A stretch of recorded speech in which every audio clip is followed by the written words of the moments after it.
Hi there, my name is June Morrow and I help 9 to 5ers who know they are meant for more find and fulfill their callings so they can do work that they love.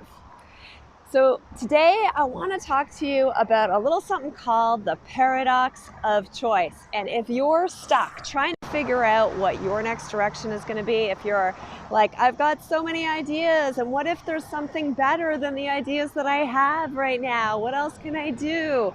If this is you, if you're stuck in this indecision, this video is for you. So, the paradox of choice. Back in the 1990s, a bunch of social scientists did an experiment. And you might have heard of it. It's called the jam experiment. They took a bunch of jams, 24 jams to be precise, and they put them on a display in a high-end supermarket. And anybody who sampled any of those jams got a $1 gift certificate off of the purchase of one of those jams. And sales were okay, but they weren't great. So then they narrowed the field. They narrowed the choice. They took away 18 of the jams and they just left 6 of them on the table. And again, they did the same thing. People who purchased one of the jams would get a $1 off gift certificate on the purchase of the jam. And guess what? Sales, when there were only 6 jams to choose from, went up 90%. And this is because of something called the paradox of choice. And it's this idea like when we have unlimited options, it's harder for human beings to make a decision. And sometimes this is what happens when we're trying to decide our next career direction. We're trying to figure out, oh my gosh, I could be this, or I could be that, or I could be this, or I could be that, or I could be this. And the field is unlimited.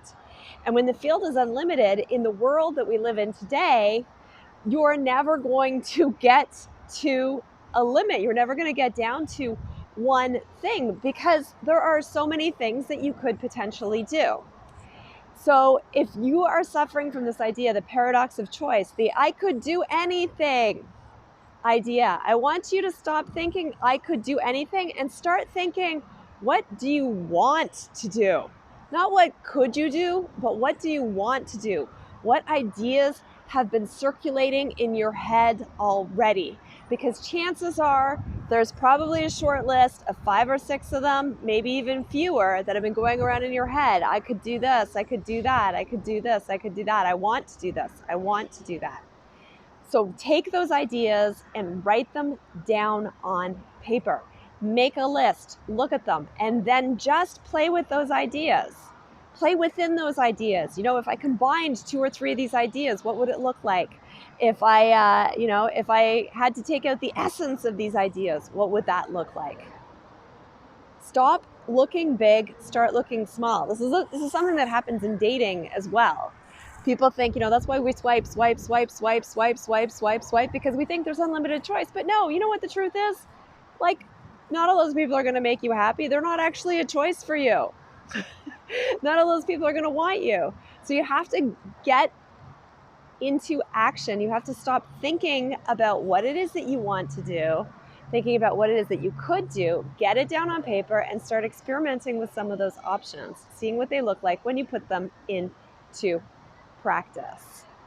I'm going to be talking more about this idea from September 14th to 18th in the Wayfinders Club Facebook group, where I will be running the Choose Your Next Direction boot camp. So if you're stuck in analysis paralysis, you know that your day job isn't what you want to do for the rest of your life, but you're going in circles over what to do next, I would love for you to tune in. The link to that is below in the comments. If you found this little piece of information helpful, hit subscribe, and I will see you next time. Namaste.